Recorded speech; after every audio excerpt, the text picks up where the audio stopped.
Hi guys, welcome back to the YouTube channel of Legal Edge after college. मैं हूं मानसी और आज के इस वीडियो में हम ये डिस्कस करने वाले हैं कि आपका आरबीआई ग्रेड बी का एग्ज़ाम भी आ चुका है और आईबीपीएस एसओ का नोटिफिकेशन तो आ ही गया है और उसका एग्ज़ाम भी बस आ ही गया है।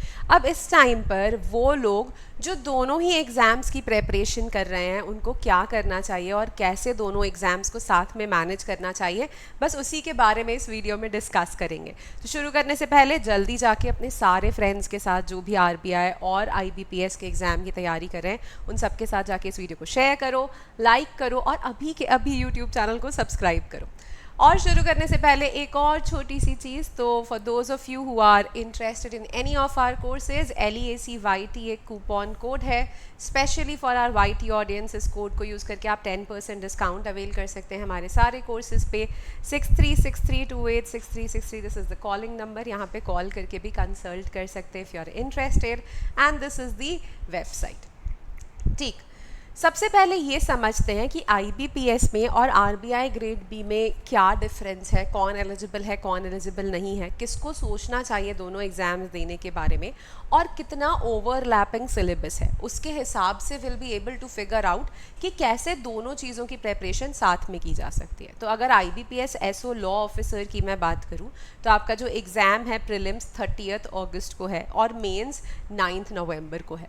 RBI grade B law officer का एग्ज़ाम 16 अगस्त को है। ठीक है, तो दोनों के एग्ज़ाम्स में अगर देखा जाए तो सिर्फ 15 दिन का डिफरेंस है, 15 दिन का भी नहीं, ऑलमोस्ट 13 to 14 डेज़ का डिफरेंस है। ठीक, पेपर पैटर्न की बात करें तो 30 अगस्त को आईबीपीएस में आपका जो पेपर है वो प्रीलिम्स है। ठीक है, प्रीलिम्स का एग्ज़ाम आपका 30 अगस्त को है जिसमें लॉजिकल रीजनिंग, इंग्लिश और जनरल नॉलेज आता है, और मेंस 9 नवंबर को है जिसमें लॉ के अप्रॉक्सीमेटली 35 to 40 सब्जेक्ट्स पूछे जाते हैं, that too in MCQ pattern, और 60 क्वेश्चंस यहाँ पे आते हैं। ठीक, पर वहीं अगर मैं आरबीआई की बात करूं तो आरबीआई में सिर्फ एक ही एग्ज़ाम होता है which is like just their mains, या कोई प्रीलिम्स नहीं होता, सीधे मेंस और फिर इंटरव्यू होता है। और इसमें MCQs फ्रॉम लॉ तो आते हैं बट सिर्फ 15 MCQs फ्रॉम लॉ आते हैं, बाकी पूरा डिस्क्रिप्टिव पेपर होता है ये। तो क्वेश्चन आंसर्स फॉर्मेट में होता है और डिस्क्रिप्टिव क्वेश्चंस फ्रॉम लॉ आते हैं और डिस्क्रिप्टिव क्वेश्चंस फ्रॉम इंग्लिश यहाँ पे पूछे जाते हैं।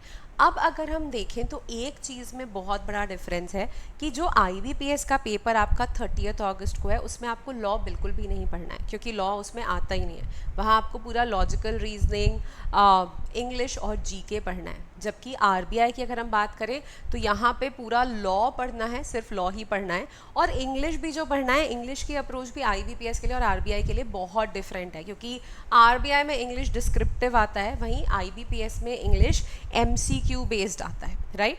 बट अब थोड़ा वैकेंसी भी देख लेते हैं। तो आईबीपीएस में आपकी 56 वैकेंसीज़ हैं लॉ ऑफिसर के लिए, और आरबीआई में आपकी सिर्फ 5 वैकेंसीज़ हैं फॉर लॉ ऑफिसर। एलिजिबिलिटी भी देख लेते हैं तो आईबीपीएस के लिए सिर्फ वही स्टूडेंट्स एलिजिबल हैं जो ग्रेजुएटेड हैं, लॉ कंप्लीट किया है, बार एनरोलमेंट है जिनके पास, तो बार काउंसिल से एनरोल्ड हैं आप एज एन एडवोकेट, एंड आपकी एज 21 to 30 ईयर्स के बीच में फॉल कर रही है, राइट।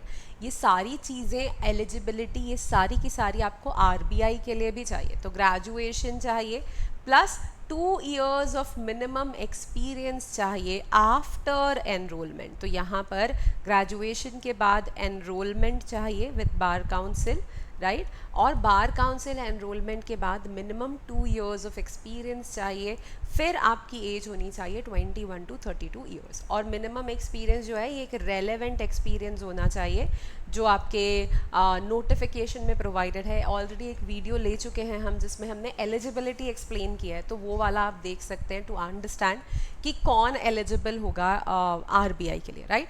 तो सबसे पहली चीज़, तो अगर आप दोनों के लिए एलिजिबल है, मतलब अगर आपकी एज 30 ईयर्स के विद इन है और आपके पास बार काउंसिल एनरोलमेंट है और आप ग्रेजुएटेड हैं प्लस आपके पास 2 years का एक्सपीरियंस है, इन दैट सिचुएशन आपको परेशान होना चाहिए कि दोनों के लिए साथ में कैसे पढ़ाई करूं।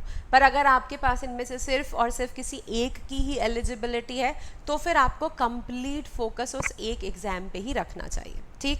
अब अगर मैं आरबीआई के सिलेबस की बात करूं तो आरबीआई में देखो आईबीपीएस एसओ का जो लॉ का सिलेबस होता है वो बहुत वास्ट होता है, अप्रॉक्सीमेटली 40 सब्जेक्ट्स लॉ के वहाँ पे कवर होते हैं, राइट। और उसमें से सारे सब्जेक्ट्स आरबीआई में भी कवर्ड हैं, तो आरबीआई में अप्रॉक्सीमेटली आपको 16-17 लॉ के सब्जेक्ट्स करने हैं, वहीं आपको आईबीपीएस एसओ में अप्रॉक्सीमेटली 40 लॉज कवर करने हैं।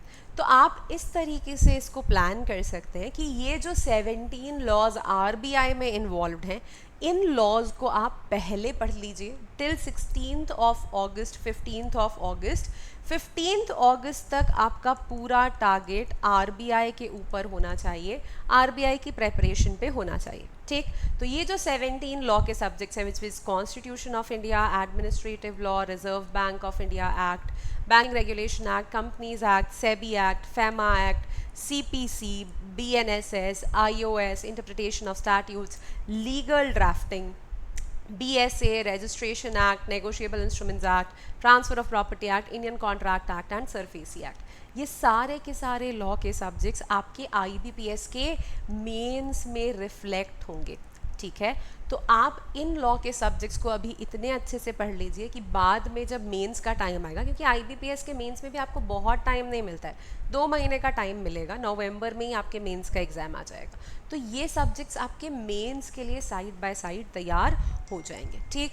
और इंग्लिश डिस्क्रिप्टिव की अगर बात करें तो उसमें ऐसे writing, presses writing, reading comprehension and business correspondence descriptive paper के फॉर्मेट में आता है, ठीक।